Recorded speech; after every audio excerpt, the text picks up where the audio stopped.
Hello and welcome to another episode of All Fired Up with Brandon Ramsey. We are here at 12:30 p.m. Eastern Time on Wednesday, December 18th. I'm going to let some people trickle in here for the live broadcast. Appreciate everyone who joins me here on the Brandon Ramsey College Basketball Show YouTube channel every Wednesday at 12:30 p.m. Eastern Time for these live episodes of All Fired Up with Brandon Ramsey. Really enjoy doing these. As always, please make sure to jump into the chat if you do feel so inclined. I'll ask for any and all questions throughout the show, or just give your thoughts on what we are talking about today. Have a handful of topics to get into. We're going to talk about my very controversial, apparently, SEC tiers tweet from yesterday. We're going to talk a little bit about the four remaining unbeaten teams in college basketball. We're going to talk a little bit about UConn, quite frankly, because I just forgot to talk about them on Monday's episode of the Brandon Ramsey College Basketball Show, which is my podcast that comes out every Monday and Friday that you can catch on Spotify or wherever you do listen to your podcast. Make sure you catch all of those episodes as well. Subscribe to us here at the Brandon Ramsey College Basketball Show on YouTube. And you can also follow me on Twitter at BRamseyKSR. That's the best place to stay up to date with all of my college basketball content. So let's begin today as we get some folks in here. Let's see. I tweeted out at 1 p.m. yesterday, so about 24 hours ago, I tweeted out my current take on the tiers of the ACC. Obviously, we all know at this point that the Southeastern Conference isn't just the best conference in college basketball. The discussion has shifted to it is the best conference since ... And there is some metrics out there via KenPom that this is one of, I think it's like the third best conference in the last 25 or so years. Just to give some historical context, that'll change as the season goes on, certainly. And, all of those metrics are, just based on somebody's algorithm. It's an imperfect science, no doubt. But I don't think that anybody's going to sit here and necessarily argue anything other than just how special and how deep and how talented the Southeastern Conference is and is going to be this season. They are 51-4 in the month of December. We know that they won the ACC SEC Challenge 14-2. Currently, Joe Lenardi just put out a bracketology just about an hour or so ago. I retweeted it at BRamseyKSR. There were 13 SEC teams projected to be into the NCAA tournament field, with two more, LSU and Vanderbilt, listed among the next four out. South Carolina being the only team that wasn't in the discussion, so to speak, and that's a team that just beat number 25 Clemson last night. So that just goes to show how good, how talented, how deep this SEC is. And getting into my tiers tweet, which now has nearly 50 comments on it as people get into their feelings, as generally happens with these sort of opinions. But I had five different tiers of the SEC. Let's just run through them here quickly. Then we'll kind of go piece by piece through them and give my thoughts. In tier one, I had Auburn and Tennessee 1 and 2. Then in tier two, I had Alabama, Kentucky, and Florida. Tier three, Ole Miss, Texas A&M, Arkansas, Mississippi State. Tier four, Oklahoma, Texas, Missouri, and Georgia. And then tier five being Vanderbilt, LSU, and South Carolina. I followed up from this tweet later in the evening, and I quote tweeted the tweet and just said, it's always fun to put out these sort of opinions. Anytime you put out a top 25 poll or tiers or any sort of big picture thoughts about a conference or even the NCAA, kind of big picture as a whole, but it always sort of makes its way to different corners of Twitter. You find your way into certain fan bases, and everybody obviously ends up with their feelings hurt to some extent or another. And the winners of the Feelings Hurt Award from yesterday's tweet were Georgia fans, which it was news to me that Georgia basketball fans existed. I said on Twitter that I guess that's a really good indication of how good the SEC is this year. Is that Georgia fans actually care about basketball? They recognize that they have a basketball team and a pretty darn good one at that. And if there's any Georgia fans listening to this, yes, as I responded to a couple of your random weird burner account people on Twitter, it was this is a team that I like. I like this Georgia team. I think that they are a borderline NCAA tournament team. Somebody has to be lower in the tiers. Again, I had them at the bottom of tier 4, number 13. I think KenPom has them at number 11 in the SEC right now. So it's not like I'm hating on Georgia. Somebody has to be a little further down. And this tweet made its way into Georgia basketball Twitter, which, like I said, was news to me that existed. But it does, at least for this year, or at least so far this year. And Bulldogs fans were upset with me. And then secondly, which, I'm used to this as somebody who likes to try to be a reasonable Kentucky fan. I also don't live in Kentucky, so I think sometimes I don't feel the hatred to Tennessee or honestly even Louisville that some other folks do, and I fully recognize that. Also, I'm just such a big college basketball fan that there's really almost no team that I dislike. There's reasons for me to like almost every team in the country. It doesn't make me any less of a Kentucky fan. Trust me, if anybody's ever watched a Kentucky game with me, knows how crazy I can get. But I had Tennessee in the top tier with Auburn, and I think that was honestly one of my bigger questions for myself was what to do with Auburn, because I mean, it's very fair to argue that Auburn should be in a tier all by themselves. I included Tennessee because they're undefeated. They've mostly beaten the crap out of every team they've played, and they went on the road and won at Illinois, a team that I think is really darn good. So that bumped them into tier 1 for me. And again, like obviously all of this is semantics. It's arbitrary. It's literally meaningless. It's a tweet. It was just my thoughts at the time. But Kentucky fans were upset that Tennessee was number 1. And in Kentucky, in typical Big Blue Nation fashion, there was a bunch of, I'm just not sold yet on how good this Tennessee team is, or Tennessee hasn't played anybody, blah, blah, blah. And, to some extent, there's a little bit of truth to that. Their schedule has not been great, but they beat the brakes off of Louisville. They beat the brakes off of Baylor. As I just mentioned, they went on the road and won at Illinois. And then I think every other game they've won by 15 plus. So no, that we haven't. Kentucky has one of the better resumes in college basketball. We've talked about that. They have wins over Duke and Gonzaga. That's more impressive than anything that Tennessee has done to this point, but it's just the way they're doing it. Sometimes you have to watch the games.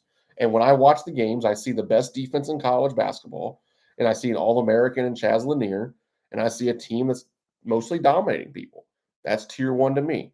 And then I had Alabama over Kentucky, again, because I watch the games, and Alabama scares me to death. They just do. Mark Sears is so darn good. They're athletic.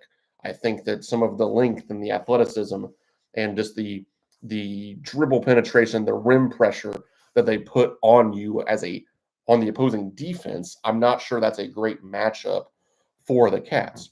So yes, I had some Kentucky fans in my mentions as well, but that's just the way that goes. I rounded out tier 2 with Florida. I mean, honestly, at this point, they took care of business in Charlotte against North Carolina last night as well. They are undefeated. You can make an argument that they should be higher on this list as well. Getting there into tier 3, these were teams that I kind of felt like no matter what happens this year, these are NCAA tournament teams. Like at worst, you're getting through number 9 here with Ole Miss, Texas A&M, Arkansas, and Mississippi State.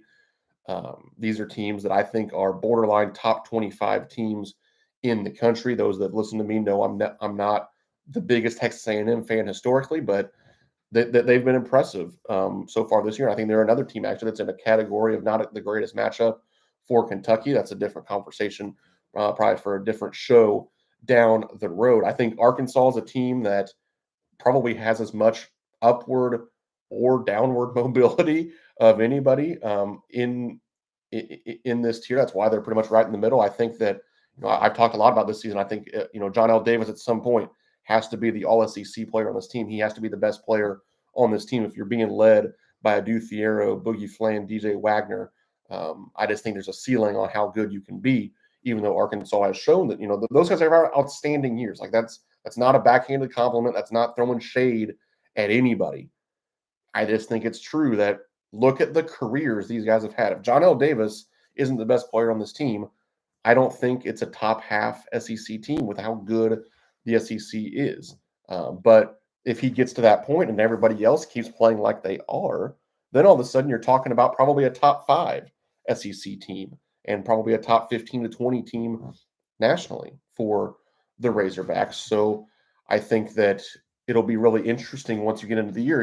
I think health is going to have a lot to do with it. I think how they shoot the ball is going to have a lot to do with it. And then, as I've continued to mention, I think the role that John L. Davis grows into will determine, do you see Arkansas rise up, towards probably into tier 2, or do they fall down to a legitimate bubble NCAA tournament team? I think that's one of the more interesting teams to watch. I see them trending up probably more than trending down throughout the regular season, but a lot of things can happen, especially with how good this SEC is, and that's where you really see the depth here in tier 4 with Oklahoma, who, oh, by the way, is undefeated so far this season. Jeremiah Fears, the reclass point guard, is having an outstanding season for the Sooners. You have Texas, who I believe was a preseason top 25 team. They're at 11. Missouri has completely changed things around from last season's debacle where they did not win an SEC game. And then Georgia, who I've already talked about a little bit, they're there at 13. I think they have a legitimate chance to make the NCAA tournament. And then I kind of put tier 5 as teams that, when it's all said and done, to me are not NCAA tournament teams.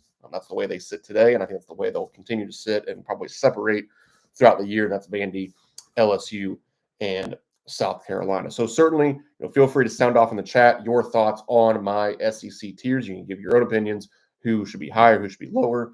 If you're watching this in the future, just leave a comment or reach out to me on Twitter at BRamseyKSR. I'm sure you'll see the tweet if you haven't already. Certainly has made its rounds over the last 24 hours or so.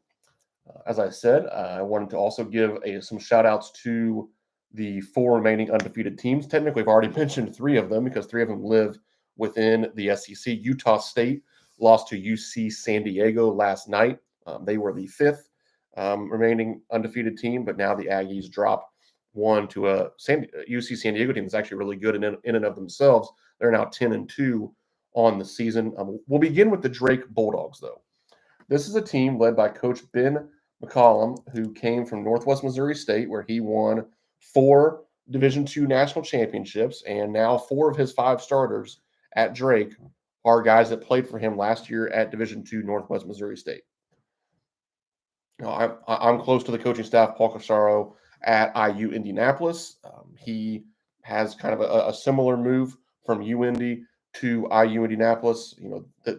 They're much, much more competitive than they've been the last couple of years. They've won several Division I games already this season, but Drake is just doing it at a whole nother level where they have 4 wins over Ken Palm top 100 teams already this season. They're now 10-0 after beating Kansas State in Kansas City last night. And I thought that game, it was a really interesting juxtaposition between rosters. You have a bunch of guys that played Division II basketball last season, probably aren't making a whole lot of money to play for the Bulldogs this year, and they went and beat one of the more expensive rosters in college basketball. And that's not, this isn't a I hate NIL, oh boy, doesn't Coleman Hawkins stink? Like that's not the point of this conversation. I just think that it's interesting. And yeah, well, let's face it, to me, it's a little refreshing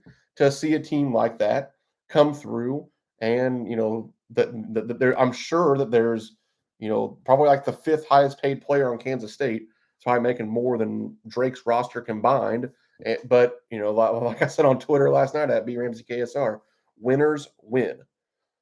These guys that came from Northwest Missouri State on the roster, led by um, uh, Bennett Sturts, who's kind of becoming a star for the Bulldogs. I mean, he's just a junior. He's going to have a chance. Not that he probably even wants to. He's loyal to Coach McCollum. I'm not, trying to project him into the portal, but he's a high major player. He would have opportunities if he would want to play somewhere else. But I don't think it's fair to even talk about that really with Coach McCollum's group right now, because these guys are bought into him, and the players are winners. He is a winner as a coach. It's always ever done. And I don't think I talked about it a lot in preview podcasts this year on the Brandon Ramsey College Basketball Show. I wrote about it in my college basketball manifesto on KentuckySportsRadio.com about how Drake was going to be like the Indiana football of this basketball season. That Coach McCollum, he's going to win. And you've seen that so far now that it's pretty likely that they're going to enter Missouri Valley play 12-0. They get to play, oddly enough, they play Doug Gottlieb's Green Bay team on Saturday. And then the following Sunday, they play a good Belmont team. That'll be a tough game for Drake, but they do host them. And then they get into Missouri Valley play. Bradley will be tough. Northern Iowa is another tough team this year, but right now they are undefeated. And then you have 3 undefeated SEC teams: Tennessee, Florida, and Oklahoma. Obviously, it's only even possible for one of those teams to remain undefeated, but I don't think anybody's going to have to worry about that. Again, the SEC is such a gauntlet. I think 4 losses probably wins you the league outright, and I think 5 losses probably gets you a share of it this year. So, anybody going undefeated, heck, I think that probably within like 4 games, we might see no more undefeated teams. To me, that's more of the question within the SEC this year, is how long does it take for everybody to have a loss? Because it could literally be within the first, couple weeks of the SEC schedule. But, we already talked about Tennessee at length. We mentioned Oklahoma. We've already talked about Florida, but those are your 4 remaining undefeated teams in college basketball this season. And then, unless we get any questions, we will wrap some things up talking about the UConn Huskies. Again, I just kind of failed to mention them on Monday's episode of the Brandon Ramsey College Basketball Show. So I wanted to talk about Coach Dan Hurley's squad a little bit. We've been all over the place with this team already this season. I'm as much at fault for it as anybody else. Before the season, if you listen to the Brandon Ramsey College Basketball Show, my Big East preview with Paul Fritchner, we both had some real questions about this UConn roster. We talked about, okay, they're the 2-time defending national champs, but with everything that they lost, a lot of people still had them, 5th, top 10, whatever it may be in the preseason. But was this more of like a top 20, top 25 roster? Those were some of the questions we asked in the preseason, at least here on the Brandon Ramsey College Basketball Show. Start off 4-0. They beat the brakes off a bunch of really bad teams. Then they head to Maui, and they lose to Memphis in overtime. They lose to Colorado. They lose in convincing fashion to Dayton. They go 0-3, get last place at the Maui Invitational. And I think a lot of people, myself included, probably overreacted a little bit to some of those results. And, I think I probably said, you could probably find a clip somewhere of me questioning whether they were a top 25 team in college basketball this season coming out of Maui. Well, since then, they've rattled off some pretty darn impressive wins. They now have 3 straight wins over Baylor, then at Texas, and then they played Gonzaga at Madison Square Garden and beat them on Saturday night 77-71. Liam McNeely, the freshman, has been outstanding. He had 26 points, I believe, in that Gonzaga game. You're starting to continue to see some of the all Big East potential All-American status from Alex Karabin. Still waiting to get what you wanted to get out of Aiden Mahaney. He's honestly just taking on a lesser role. Now he's played 14 combined minutes in the last 2 games, but Terrace Reed, Sant Diarra, those guys have really taken on strong roles for the Huskies here over the last couple of weeks when they've played much better. So I think you're starting to learn. Never count out a Coach Hurley team. Never count out the UConn Huskies at this point. We might have gone a little too far with our overreactions following Maui. Now, are we overcorrect? Or are we overcorrect? Are we overcorrecting to our overreactions now by moving them up? I think I had them like ranked 9th or 10th this week in my poll. The AP has them at number 11. Again, that might be too far now. Swinging back the other way, we'll start to get a better feel for that beginning tonight, actually, as they start Big East play. They host the Xavier Musketeers, and they go on the road Saturday to Hinkle Fieldhouse to play Butler. How this team plays in Big East play, especially through the first month or so, I think we'll start to settle into just what this UConn team is. But I'm starting to buy back in a little bit that probably what I thought in the preseason is more the truth, that this is a top 20-ish team in college basketball. Travis chimes in here in the chat. What's your too early Final Four? Well, let's take a look. As I mentioned at the top of the show, Joe Lunardi just put out his latest bracketology. His one seeds were in order: Auburn, Tennessee, Iowa State, Kentucky. Right now, I would begin with Auburn. If you started a tournament right now, I think like 99% of brackets would have Auburn in the Final Four. That's just how impressive they have been. Honestly, I would put Iowa State in there as well.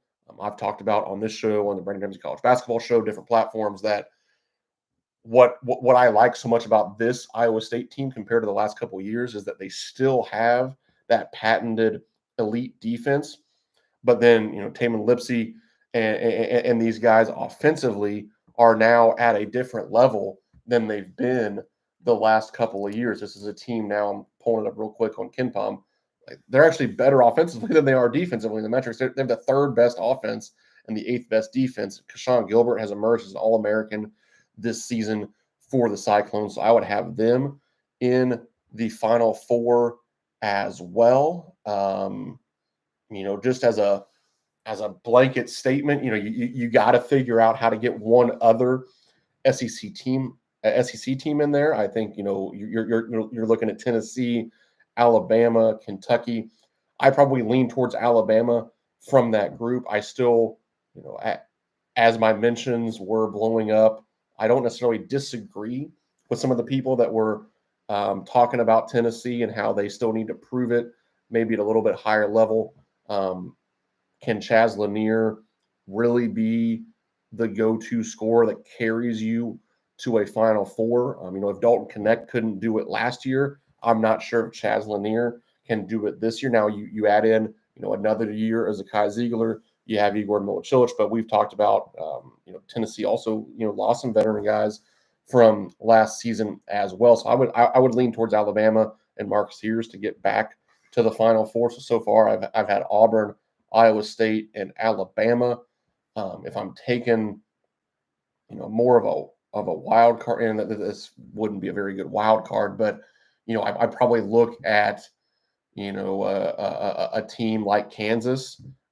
I still think that they have one of the best rosters in college basketball. I think that their ability to kind of pound it inside with Hunter Dickinson, their ability to have a guy like Zeke Mayo step up on the perimeter. You have DeJuan Harris as your veteran point guard. What KJ Adams can do as a playmaker and a really tough matchup at the four gives Kansas an ability to be to have a lot of different looks to them and beat you in a lot of different ways. I know people nationally don't like when you give credit to Kansas for one reason or another, but I think that they addressed some of their concerns from last year. They're deeper. They are better shooting the basketball. It's still not a strength, but they certainly have improved in that way. And I think when you start with a core of DeJuan Harris, KJ Adams, and Hunter Dickinson, your floor is pretty darn high. So I guess to answer your question, right now, I'm going to roll with Auburn, Alabama, Iowa State, and Kansas. So I guess two Big 12 and two SEC teams playing for the championship in San Antonio this season. But there you have it for today's episode of All Fired Up with Brandon Ramsey. As always, I appreciate you who tuned in live to listen or take part in the chat. If you are watching this down the road in the future, you can always just comment here on YouTube and I will get back with you, or you can reach out to me on Twitter at BRamseyKSR. Again, please like, comment, and subscribe here to the Brandon Ramsey College Basketball Show YouTube channel. Not only do we have these weekly live shows of All Fired Up with Brandon Ramsey, but I've also been putting out some Chalk Talk episodes, usually about one every other week. I'll certainly have another one before Kentucky enters SEC play, probably talking about the Cats and their offense, but always open to suggestions there as well. You can also find the Brandon Ramsey College Basketball Show podcast every Monday and Friday on Spotify. And then to stay up to date with everything that I'm doing, as always, just give me a follow on Twitter at BRamseyKSR. Thank you all for tuning in today. Hope you have a great rest of your week, and thanks for being here.